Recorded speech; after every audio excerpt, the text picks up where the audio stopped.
Welcome back to Foot in Mouth. I was wrong, and thank goodness I was wrong because Arsenal are top of the table by 3 points after Manchester United pulled off what I thought was impossible. And they won at Anfield 2-1. It's the first time they've won at Anfield since 2016. It was a win that was full of drama, but I think it was a win that was deserved. Liverpool, 4 losses in a row in all competitions now. Are they in a crisis? The word's been thrown around a lot when speaking about them lately, but I think after yesterday's loss in particular, it's probably the most relevant that it's been when talking about Liverpool. And for Manchester United, is this an actual turning point? Is it like maybe it's more false hope, but I think that performance yesterday was probably the best we've seen them play under Ruben Amorim since he's come in. It is also the first time that Ruben Amorim has managed 2 wins in a row in the Premier League since he's joined as Manchester United coach. So is this an actual turning point for them, or is it a little bit more false hope? We're going to look into that today. Are Arsenal genuine champions in the making after that win against Fulham? I think so, not just because of the win against Fulham, but I mean, there are some very clear signs of progress from Arsenal this season compared to last season, which we're going to get into, and I think it bodes well for the Gunners. We're also going to look at Ange Postecoglou because he lost his job following Nottingham Forest lost to Chelsea. A little bit harsh for the game itself, but understandable when you look at his overall time at Nottingham Forest. That decision for Forest to sack Nuno and bring in Ange is literally going to go down in football infamy forever, bro. One of the worst decisions we've ever seen in football, but they are lining up the replacements, so we're going to speak about that. We got to start, of course, with Manchester United Liverpool. It was the biggest game of the weekend. It was a game that I thought was going to be an easy win for Liverpool. Shame on me, bruh, because Manchester United, within 2 minutes, completely proved me wrong. Brian Mbeumo threw on goal 1-on-1. Very nice finish. He is a beast in front of goal. You saw what he did at Brentford. He's starting to do it for Manchester United more often now. I think he's had a bright start to life at Old Trafford. And yeah, some Liverpool fans think that Alisson saves that. I disagree. I think that was just a quality goal all around. But it wasn't drama-free because in the build-up to it, there was a head injury to McAllister. And a lot of people are of the opinion that play should have stopped. Arne Slot definitely thinks that play should have stopped. He said as much in his post-match interview. And I think I can understand the frustration. I don't think that the play should have been stopped just because of the fact that it was a Liverpool player on a Liverpool player in a freak moment. But I do think that by the PGMOL's own standards, where they are saying that play has to be stopped for any head injuries, play should have been stopped for that reason by letter of the law. But I'm happy that play continued. I'm happy that Manchester United got the goal because it did absolutely change the game.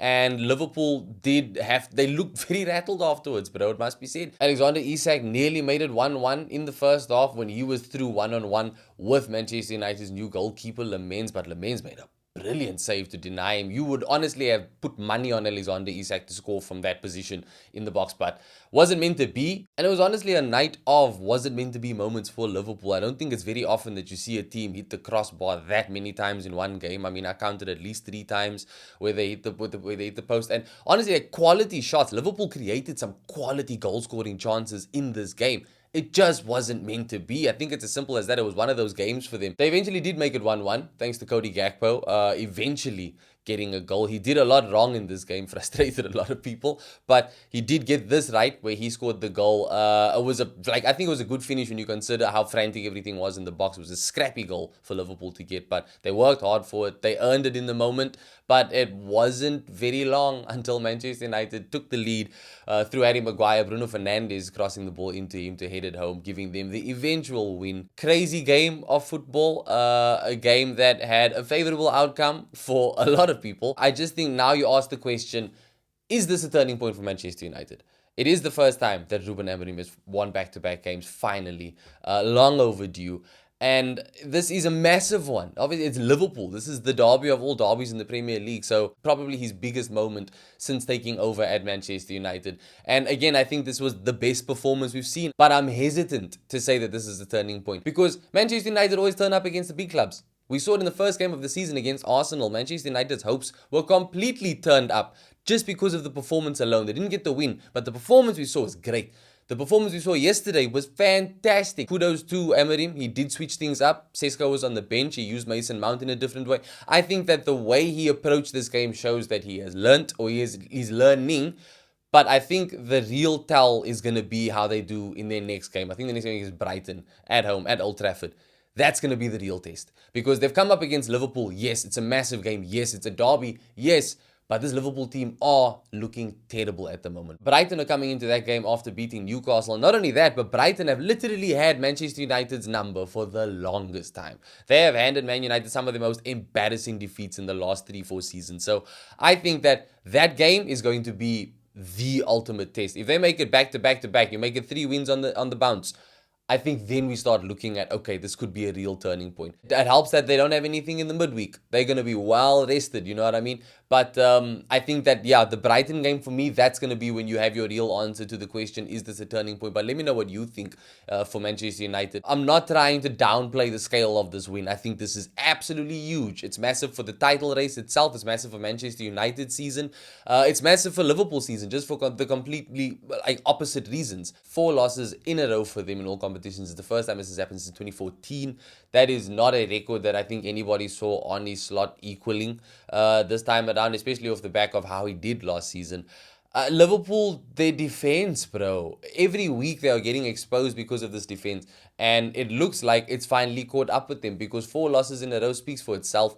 I had given them benefit of the doubt considering that those 3 losses before were all away from home. So I thought, hey, a return to Anfield, exactly what they need. And to be fair, I think there was a very, very big degree of bad luck in this game because of how many times Liverpool hit the post. I think that it's not going to happen again. You're not going to see another game where that happens. But I will say that Arne Slot definitely does deserve some criticism here. And I've seen him getting his fair share of it online. But I think it's deserved. I think that I said in my prediction that he shouldn't have started Alexander Isak. He should have started Ekitike. As soon as Isak came off, that's when Liverpool looked better. And that's when they got the goal. Not long after Isak came off. I don't think it was coincidence. Ekitike was offering a lot more in that game, I think. It's not to say Isak is a bad player, obviously. We all know what he's capable of. It's just right now, he's not the guy. I think Arne Slot should have started Ekitike in this game. I don't think he should have rushed Gravenberch and Konate back in because both of them, while they didn't look 100%, Konate just looks like an all-around liability at the moment. Obviously, he doesn't have much choice at the moment because they don't have another centre-back. The one that they bought is injured. So again, that's not really on Arne Slot. It's been getting more and more frazzled every week. You're seeing it in the press conferences as well. So I think that Arne Slot, I've said it before in the show, I think the pressure is definitely getting to him and he needs a win soon. This game is a particularly big loss for them. I think it's too early to be using the word crisis. That's my answer to the question. I think it's too early to use the word crisis. We are only 8 games in. There's 30 games left to go. He's only 4 points behind first place. The season is not decided. So I don't think it's a crisis. I just think that he needs to somehow get Gyokeres to find some level of confidence and form because Gyokeres on the left is basically working against Liverpool at this point. And I think that he needs to get these accidents and mistakes out of Konate because he is, at the end of the day, at least until January, going to be Virgil van Dijk's right-hand man. He needs to sort out that right-back situation because Szoboszlai and Conor Bradley are both not up to standards that they need if they're going to be a competitor this season. And Virgil van Dijk needs to stop twerking, bro. This dude's also getting very rattled on the pitch. And I think it's a bad look, especially when you're the captain. The way that he is speaking to his teammates, I don't think is being done in a way that a captain is going to uplift your teammates or anything. He just seems annoyed. And you're looking everywhere else across the team. He doesn't have much support. As far as the senior players go, Mo Salah is completely absent. But what happened to Mo Salah? I was expecting some type of a drop-off from him this season, but I think he is outdoing himself. He's obviously Mo Salah. He's got credit in the bank, 4 days. So he warrants a bit more time before some real criticism starts coming his way. But I think it is concerning. You know, this was the guy that used to be a match winner for Liverpool. They don't have that anymore. It's not Hugo Ekitike yet. It's definitely not Alexander Isak yet. And it's 1,000% not Florian Wirtz yet because this is another game without a goal or assist registered for Liverpool. That for me is going to be concerning at this point. A lot more concerning than Mo Salah's form because goals can come from elsewhere. But Wirtz is the one that needs to dictate a lot of those goals. That's why they spent what they spent on him. That's why they brought him in the first place. So I think making it this far into his Liverpool career, no goals, no assists, probably a little bit of a worry now. Let me know if you think it is time to really worry about Wirtz now. That's where I think, yes, I think it absolutely is. And I think that once Liverpool have some injured players coming back, Wirtz needs to kind of be given some time on the bench because there's too much pressure on him and the spotlight is way too, it's definitely on him too much as well. I don't think it's going to help his chances of turning his form around. So if I'm on his slot, I'm going to try and shelter him just a little bit now. And just all around, Liverpool have not switched on this season. And I think that they need to sort themselves out before Jan, because by Jan, honestly, if this continues, the title could run away from them by January. By the time they sort out the defense, could be too late. It's not all doom and gloom. Like I said, in this game in particular, they created some very good chances. And like, they're not going to hit the crossbar like that in every game. One of the big questions for me from this game, are we seeing from Mo Salah and Virgil van Dijk just another classic like situation where a player gets a big money contract, which they absolutely deserved, but once they get that big money contract, their form just completely falls off a cliff? Is this just another case of that? I think when they got those new contracts, everyone thought that, not only are they too good to let that happen, but also too professional to let that happen. These are some experienced winners with Liverpool. Virgil van Dijk is the captain, but they are also getting on in age. So a decline should always have been expected, and it could be as simple as this year is that decline. Liverpool could honestly be just that unlucky that both their main talisman in defense and their main talisman in attack both hit a crazy decline in the exact same season, coincidentally shortly after signing massive money contracts. It could honestly be as simple as that. Let me know what you think. Is this just another case of high-profile players falling off after getting their big money deals? Or is it just purely a blip in form? And can they turn things around before the end of the season? And what does this loss mean for Liverpool? Are they out of the title race? There's some people being very dramatic about it already and saying, yes, they are. I've said my piece on it. I don't think that they're out of it. I think it's way too soon to say anybody is out of it. But one thing is for sure, though, Arsenal are taking advantage of their bad form, which is music to my ears. It's not something that Arsenal often do. But they did it against Fulham this weekend. Set piece again, ole, I'll take it all day, bruv. I love the hate that Arsenal are getting for scoring from set pieces. I don't understand it. It's really bizarre to have this much aggression towards a team scoring from set pieces. Everybody gets set pieces, just not everybody can score from set pieces. At least not nearly as many as Arsenal do. It's literally just one more weapon in our arsenal, bro. Excuse the pun. I genuinely only see it as a good thing. Any side, every side would dream of scoring goals from set pieces like Arsenal do. It's literally opportunities to score goals. So yeah, man, Arsenal were branded boring again after how they played against Fulham, which again I think is very much undeserved, bro. You look at the run of play, look at the stats, the shots on goal, the possession, the amount of touches in the opposition box. Like, we've literally played on the front foot throughout the game. I don't understand how you're saying Arsenal. We are coming up against low blocks week in, week out. What are you expecting, bro? Look at the games when we're playing against a team that isn't scared to play against us. We walk all over them. So I think that these accusations are very bizarre, but I'll take them, bro. Let me know, do you think Arsenal are boring? I don't think so. I think that we play very good we play very controlled football. We're coming up against low blocks. It's a very simple explanation for that. This game, thankfully, that low block did not get the better of us. And Fulham didn't have a single shot on target all game. That's the second time in a row that this has happened in the Premier League for Arsenal. The last time that happened, we went invincible. Another good sign for Arsenal is the fact that we've turned 3 losses from last season into wins this season already.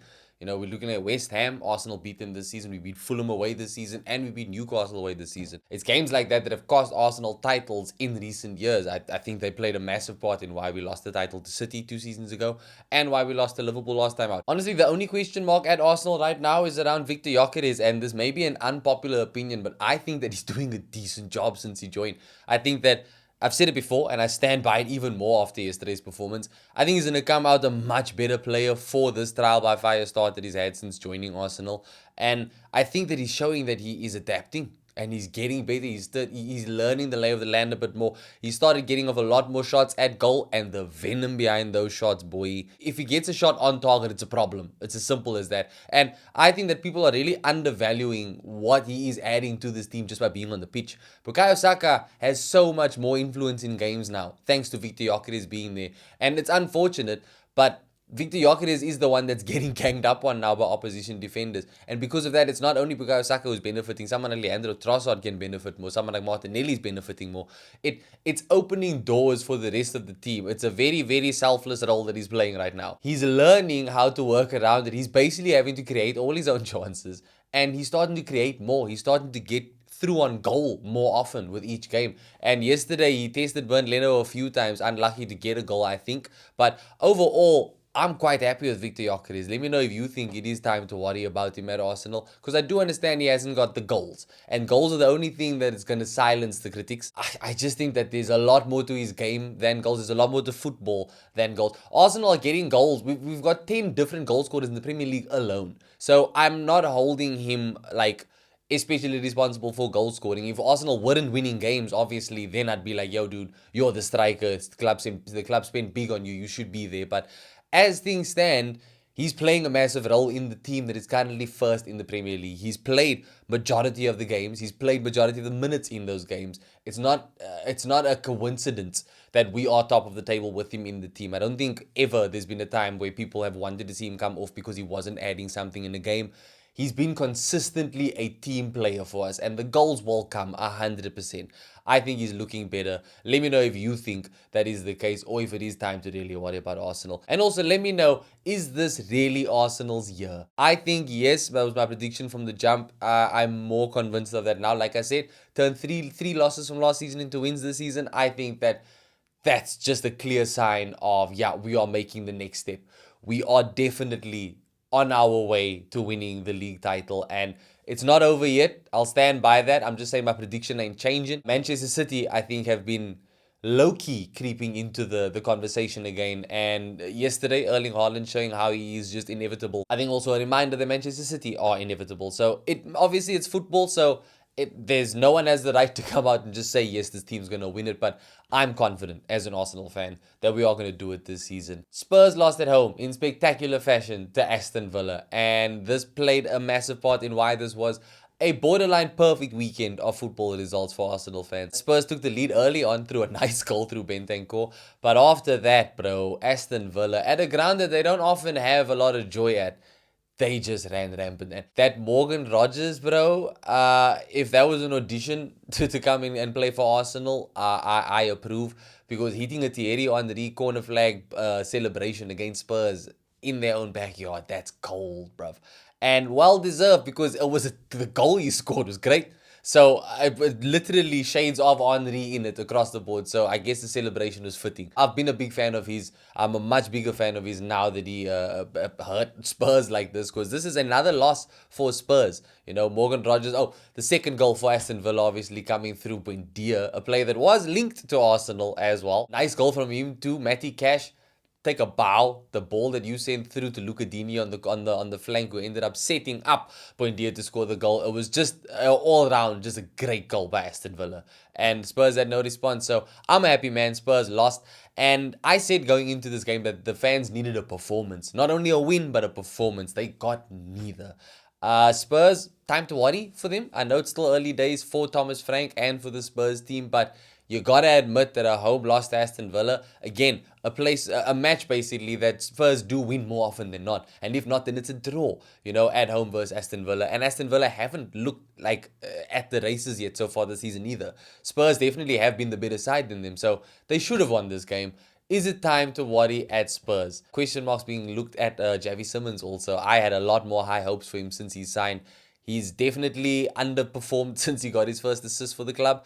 And I don't know, man. I don't know if they can turn things around. I hope they don't, as an Arsenal fan. But yeah, let me know if you think that it is time to worry for Spurs. And yeah, just going back to Manchester City being inevitable. Are Man City back in the title race this season? They started very shaky, but you look at the table, they're only 3 points behind Arsenal. So they're in the conversation 100%. I think the next round of fixtures is going to be a lot more telling, obviously. But they do have some winnable games there. I think if they can stay injury-free, then they are in with the shout. Because Donnarumma in goal and Erling Haaland up top, it almost doesn't seem fair.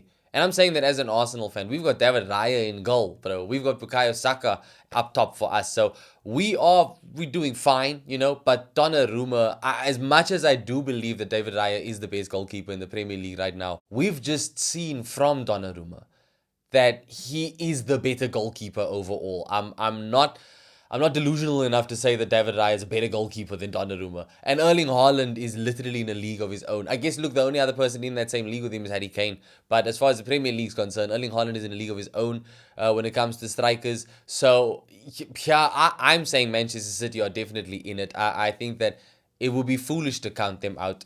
They definitely aren't the Man City that we've all come to fear in recent seasons, but with the inevitability of Erling Haaland, bro, and the rest of the quality scattered throughout the team, you have to always count them in. And I think that win yesterday is going to be a big one for them. It looked like it was going to go to a 0-0 stalemate. I was very hopeful of it. But in 5 minutes, Erling Haaland scores a brace.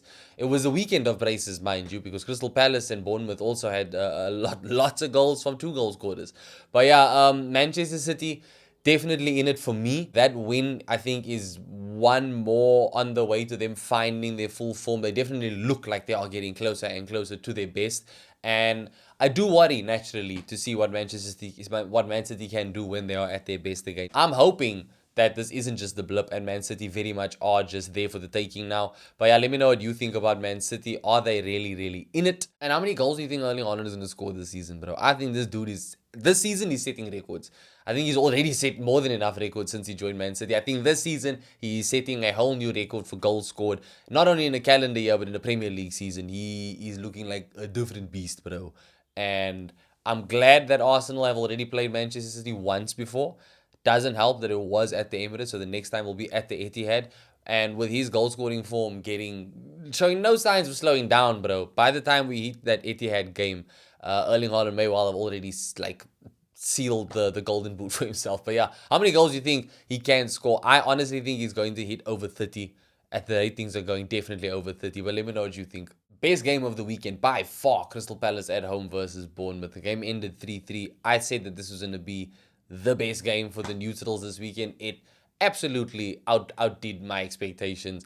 Eli Krupi getting a brace before Ryan Christie made it 3 goals for Bournemouth. Jean-Philippe Mateta getting a hat-trick, bro. And very poetic coming off the back of his first France call-up where he scored his first goal for France as well. To get a hat-trick in this game, bro. And it was a great game all around. I don't think either set of fans can walk away disappointed. I think that genuinely it was a real sign of how good Crystal Palace are and how good both these teams are, to be honest. Antoine Semenyo is 1000% world class. And I think that there's every chance that in January he gets a move to a big club. It was revealed last week that he does have a release clause in his contract. What that number is, though, wasn't revealed. But the fact that there is one, I think someone's going to test the waters. And I'm desperate for that someone to be Arsenal. Because with all due respect to Leandro Trossard and Martinelli, I think you put Semenyo on the left wing, we are cooking, bro. Even when Arsenal were linked with Rodrigo, I had said from the jump, I would rather we get Antoine Semenyo because he's Premier League proven and the performance he's been putting in this season. Bro, that game alone, he's just world class, man. It's only a matter of time. Whatever that release clause is, I think it's definitely going to be at least 80. I think it's at least 80 million. You're looking at Rodrigo money at the end of the day because that's just how the market is now. Big question is he worth it? Because I think yes. I think if Antoine Semenyo gets bought by anybody today for 80 plus mil, I don't think anybody is arguing that that's not value for money in this market. That's just literally the way the market is now. I think in January, someone's going to test the waters. I think that someone's going to hit that number. And I think that Semenyo is going to move on from Bournemouth in January. Maybe I'm completely wrong. Let me know in the comments what you think about the Semenyo situation. But yeah, one thing's for sure, he is world class and he's definitely earned himself a big move away. Brighton beat Newcastle 2-1. Now, in my preview for this, I said that there would probably be a draw. I said that Voltemade would score, but Danny Welbeck would have something to say about that. And Danny Welbeck had 2 things to say because he got a brace in this game as well, the weekend of braces. He ended up scoring 2 to get Brighton a win against Newcastle. It's a massive win for Brighton. I think Newcastle they in crisis. If we want to use the word crisis for a team right now, it's Nottingham Forest and Newcastle, I think, count as well. Because Eddie Howe has had a howler of a start to the season. It's looking terrible. But Voltemade is scoring, though. So it's not so much a matter of, it's because Isak's gone. It's just not clicking for them this season. Their defense is nothing close to what it was in recent seasons. Their attack going forward is just lacking any bite. And their midfield looks like what happened to Bruno and what happened to Tonali and what happened to Joe Linton. Like, I don't understand why these players used to absolutely batter and bruise opponents. It's just not happening this season, bro. People have just either figured them out. I think they've just been figured out. Yeah, they've just been completely figured out as a team. His tactics have been figured out. I think that he needs to turn things around, because I wouldn't be surprised if his head's on the chopping block next. I think there's a lot of decisions to be made around Newcastle in the future. But as far as credit in the bank goes, Eddie Howe definitely has more than enough of it at Newcastle. He ended their trophy drought, so I think they'll give him a lot more time. But I think that it would be crazy to think that they aren't keeping one eye open on the market, because if an interesting opportunity opens up, I wouldn't blame them, and I wouldn't be surprised if they do swoop for a different manager and Eddie Howe's out. Because, yeah, dude, 8 games in, Newcastle finding themselves in the bottom half of the table, not what they needed. Not what I think was expected this season, even without Alexander Isak. I think you looked at their run of games in the beginning, you'd expect a lot more wins than they ended up getting. Trouble at Newcastle, trouble for Eddie Howe. And do you think it is time that they start keeping an eye open for a replacement? One man who is not going to be replaced anytime soon, though, is Enzo Maresca, as he watched his team from the sideline, because he was suspended for this game. But he did watch them put Ange Postecoglou out of a job after beating Nottingham Forest away from home. And yeah, what a win it was, bro. And Chelsea doing it in typical Chelsea style, getting a red card in the process. That is a lot of red cards in the last few games. I think it's 4 red cards, including the Maresca one, in their last 4 games, 5 games. That's insane. And I just want to say again, when Arsenal were getting red cards maybe every 3-4 weeks, you know what I mean, we were being very much branded as these unprofessional, ill-disciplined players. I'm not seeing any of that talk for this Chelsea team yet, but they are pulling out all the stops to get as many red cards as possible. They got the win nonetheless. That's what matters. And Ange Postecoglou out of a job. Nottingham Forest, 8 games with Ange in charge, 0 losses, 0 wins. They got 6 losses, 2 draws. That is as bad as it gets, and no surprise that he's gone. That decision, bro, it must give Madanaka sleepless nights, considering what they came into the season off the back of. They had everything, bro. It was perfect. He ruined a good thing. He absolutely had no need to replace Nuno at that club or to flood the team with... I mean, whatever happened there, it was just bad. But yeah, look, Edu is obviously there now, technical director. He is spearheading the charge for a replacement. And it looks like Sean Dyche might be back in a job real soon, because as far as David Ornstein's concerned, he is kind of a front runner for the job right now. It's one of those things where it's 8 games in, bro. Is this the time is it that bad at Forest already? Like, you normally bring in Sean Dyche for absolute damage control, and while there is damage control needed, Sean Dyche is that relegation avoiding expert. I think Nottingham Forest have a team full of players that are set up for entertaining football, and Sean Dyche doesn't bring that. I think that this is a very, very big panic signing, bro, by Nottingham Forest if you're bringing in Sean Dyche now. But they can't afford to drop any more points. Maybe there wasn't anybody good enough as far as interim coaches go. I think that Sean Dyche isn't the best option. Let me know what you think. I think it's always good to have him in the game, though, because he is a good coach and he makes things difficult for other teams. I just think it could be a very big waste of opportunity at Nottingham Forest. I think Forest have a very exciting squad. It just didn't work because Ange Postecoglou was the man in charge of it. So let me know what you think about Sean Dyche getting that Forest job. Is it the right or wrong decision? And let me know what you think about the job being done by Enzo Maresca. It's another win for Chelsea. Even though they are with their problems, this is a big win for them. Those are 3 important points for them. I think some decent performances all around by the youngsters. Sunderland got a win against Wolves, a 2-0 win. I expected a 1-0 win for them, but what a season they are continuing to have. What a terrible season Wolves is. But I think that Wolves are definitely getting relegated this season. They were my predicted club to go down. They were one of the 3 I predicted to go down. And it's just getting worse and worse and worse and worse, bro. I don't understand. It's another case where a team that doesn't have a terrible team when you look at the players that are there. And their coach is decent as well. It's just absolutely not working for some reason. And I think it's way too late to turn things around. I think, look, the coach signed on for more years. He extended his deal.